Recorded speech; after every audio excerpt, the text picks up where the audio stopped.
Hi mga mi! For today's video ay samahan niyo naman kami sa aming panibagong mini vlog.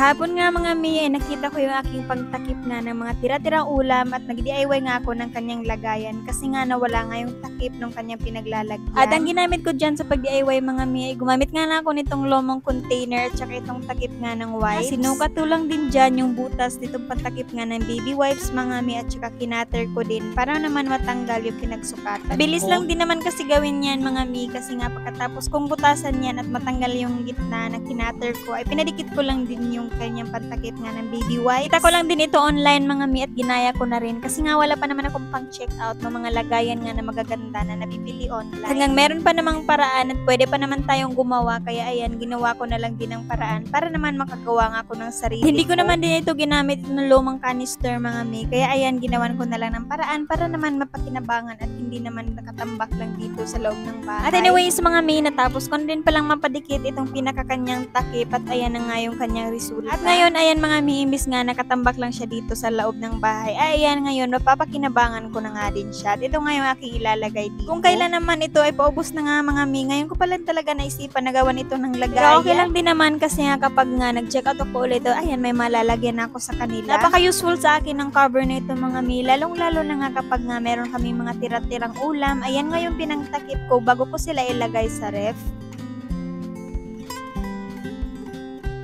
At anyways mga mi, kinagabihan na din pala ito. Ayan, magluluto na nga din pala ako ng aming uulamin for dinner. Napakasimpleng luto lang naman yung gagawin ko dito mga mi. At ayan, ay piprito ko nga lang dito. Tira lang ito ng inulam namin nung umaga mga mi. At ayan, dahil isang piraso lang din naman ng yung natira nung pinaksiw ko. Kaya ito, piprituhin ko lang din. Nilamasan ko na nga lang din yan ng asin mga mi. Para naman kahit papano ay magkaroon nga ito ng lasa. At pagkatapos, nagpainit nga lang ako dito ng kawali mga mi. At naglagay nga lang ako ng katamtamang dami ng mantika. At saka inantay ko na lang din niya na uminit at bago ko nga ilagay itong isda. At ayan pagkatapos inilagay ko na kagad itong isda dahil nga mainit na nga itong mantika na nilagay ko sa kawali. At ayan mga mi, yung ginamit ko pala dyan habang nagpiprito ay itong aking silicone nga na sandok. Hindi nga yan natutunaw kahit anong init pa ng mantika at kahit nga ibababad mo pa dyan sa mainit nga na mantika. Unless kung susunugin nyo lang yan sa apoy tsaka na yan matutunaw at masusunog talaga yan. Gusto nyo din naman ng ganyan mga mi, lalagay ko nga yung link sa my comment section or dyan sa yellow basket para makapag-check out na din kayo. At habang nag-aantay naman ako na maluto yung isda na sinalang ko mga mi, ayan gumawa nga lang ako nitong sausawan namin, itong tuyo mansi. Naku mga mi, napakasarap nito mga mi at ang dami kong nakain sa hapunan mga mi kasi nga dahil itong sausawan ay masarap, medyo maanghang-anghang. 4 na piraso na kalamansi yung piniga ko dyan mga mi at naglagay nga lang ako nitong katamtamang toyo.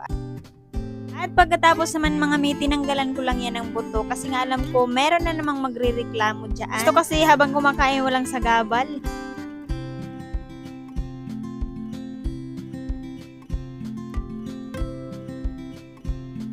At hindi nga rin pala ako nakapag-video kagabi mga mi habang kumakain kami dahil nga nalobat nga yung cellphone at ayan kinaumagahan na nga din pala ang ganap na ito. Pagkabangon nga namin mga mi, ayan agad-agad nga ako nagligpit itong aming higaan kasi gising naman na din sa mga oras na yan yung dalawang prinsesa. At pagkatapos ko naman din namang maitabi yung hinigaan namin mga mi, ayan kinuha ko lang din naman itong vacuum at nag-vacuum na nga rin ako kasi nga marami na naman dyan mga alikabok at saka mga buhok-buhok. Minsan na nga lang din akong gumagamit ng walis mga mi at nag-vacuum na talaga ako lalong-lalo na nga kapag nga nandito yung mga bata kasi nga naku, di talaga natatapos ang kalat mga mi at paulit-ulit nga lang kung magwawalis kapag nga nandito yung mga bata. At anyways, ayan, napakalakas nga pala ng ulan sa mga oras na yan mga mi at Sabado nga pala ngayon kaya nga pala walang tubig. Magluluto na nga din sana ako ng aming almusal mga mi pero pag open ko nga dito sa gripo ay naku, wala nga katulo-tulo kahit konti. At gutom na nga din pala ako sa mga oras na yan mga mi at wala pa akong sinaing. Kaya naman pumunta nga lang muna ko dito sa aking kapatid para naman dito na nga lang din muna kami magtanghalian dahil may tubig dito sa kanila.